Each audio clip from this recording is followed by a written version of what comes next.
Stallone, Sylvester Stallone, Rocky. Rocky's story is this even, right?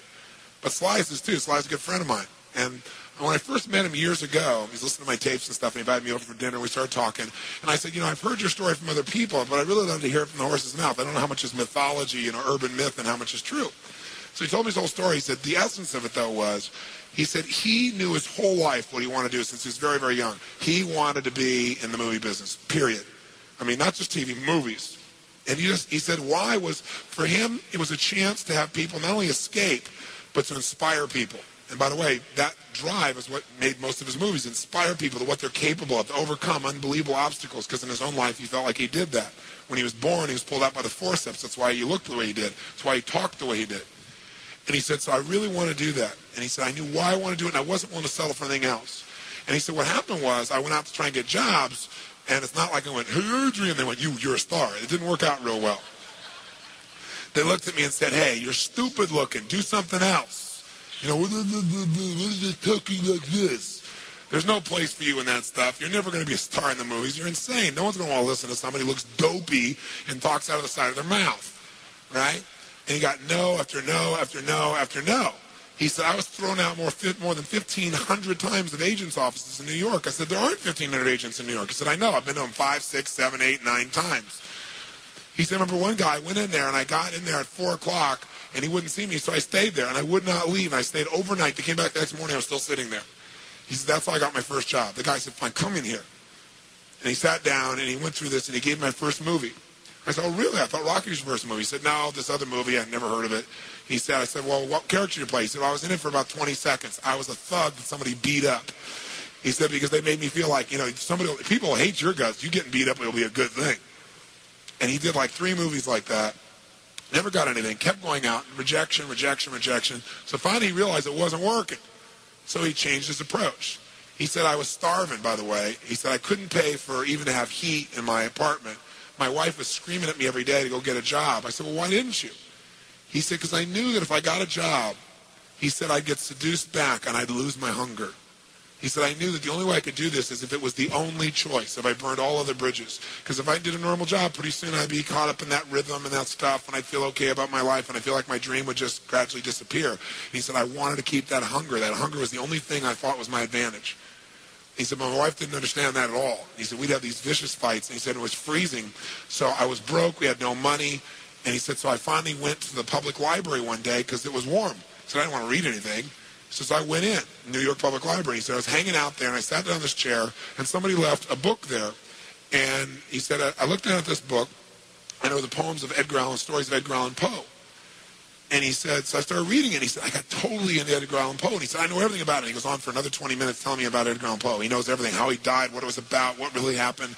And I said, well, what did Poe do for you? He said, Poe got me out of myself. He got me to think about how I could touch other people and not worry about myself so much. And he said, it made me decide to become a writer. I said, just imagine Rocky the writer, right? And he said, so I tried to write a bunch of screenplays. Nothing worked. I was totally broke. He said, I didn't even have $50. And he said, and finally, he said, I sold a script. And it was called Paradise Alley. He said, it's a movie I made many years later, but I sold it. And he said, I sold it for $100. He said, but $100 was a ton of money, man. I was so thrilled. I thought, I'm on my way. But it never led to anything. And he said, so finally, he said, I kept going and going and going. He said, finally, we were so broke. He said, I hawked my wife's jewelry. He said, Tony, there's some things in life you should never do. He said, that was basically the end of our relationship. She hated my guts so much. He said, now we were so broke, we had nothing, no food, no money. And he said, the one thing I loved most in the world was my dog. He said, I love my dog because he gave me unconditional love, unlike my wife. And he said, so what happened was, though, we were so broke that to survive, I couldn't even feed my dog. So I went to a liquor store. He said, it was the lowest day of my life. And I stood outside the liquor store trying to sell my dog to strangers. He said, I tried to sell my dog for $50. And he said, finally this one guy negotiated with me and bought my dog for me, my best friend on earth, for $25. He said, I walked away from there and I cried. He said, it was the worst thing that ever happened in my life. He said, 2 weeks later, I'm watching a fight between Muhammad Ali and Wepner, this white guy that's getting bludgeoned but just keeps on coming. And he said, I got an idea. He said, as soon as the fight ended, I started writing. He said, I wrote for 20 straight hours. I did not sleep. I wrote the entire movie in 20 hours straight. Right then. Saw the fight, wrote the movie. Whole thing, done. He said, I was shaking at the end. I was so excited. He said, I really knew, man. I knew what I wanted. I knew why I wanted it. He said, just like you teach that formula. He said, but I said, man, I took the action. Now it's time to deliver. And so he said, I went out and started trying to sell it to agents. And they all would read it, and they'd say, you know, this is predictable. This is stupid. This is sappy. He said, I wrote down all the things they said, and I read them the night of the Oscars when we won. And he said, it was really good, right? The greatest revenge is massive success. And he said, so what happened was, he said, I kept going, trying to sell it, nobody going, I'm broke, I'm starving. He said, finally, I meet these guys, they read it, and they believe in the script, and they love it. And they offer me $125,000 for my script. I said, oh my God, you must have been out of your mind. He said, I was. I said, just one thing though, guys, you got a deal based on one thing. And they said, what's that? He said, I got a star in it. They went, pfft. What are you talking about? You're a writer. I said, no, I'm an actor. I said, no, you're a writer. I said, no, I'm an actor. That is my story, and I'm Rocky. He said, I got to play it. You know, I got to be the head person. I got to be the starring role. And they said, there's no way. We're not going to pay you $125,000, take some no name and stick you in that, throw our money away. We need a star, you know? And they want to have Ryan O'Neal play Rocky, to give you a picture. Can you imagine? That's who they picked, right? And so he said, no way, Ryan O'Neal isn't Rocky, I'm Rocky. Went through this whole thing, right? They finally, they said, well, take it or leave it.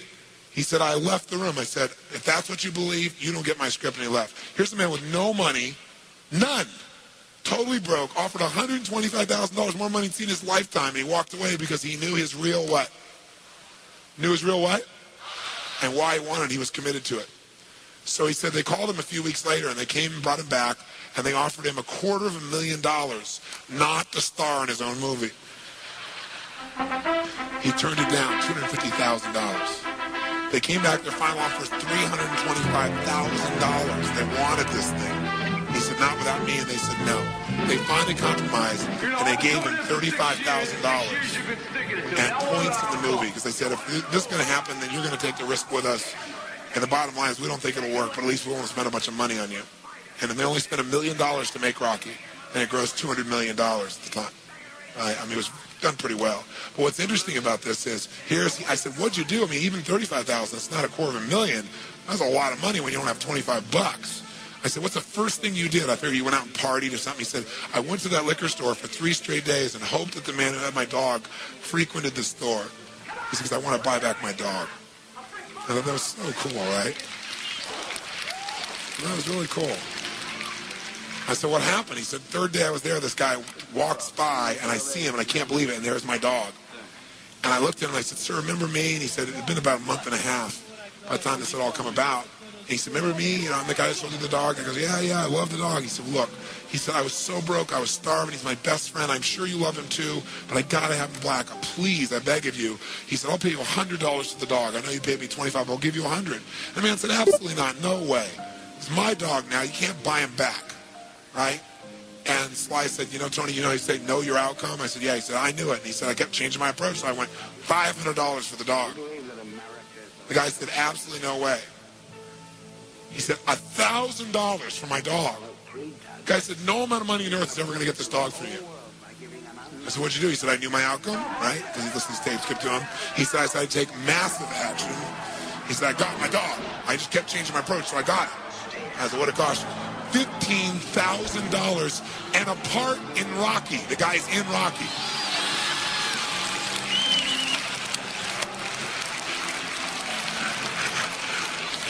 You know that dog in Rocky, Butt Kiss? That's Sly's real dog, right? That's the dog. You bought him back. So he put his dog in the movie, and he put the guy in the movie and paid $15,000 while he had $35,000. Isn't that pretty cool? Pretty awesome.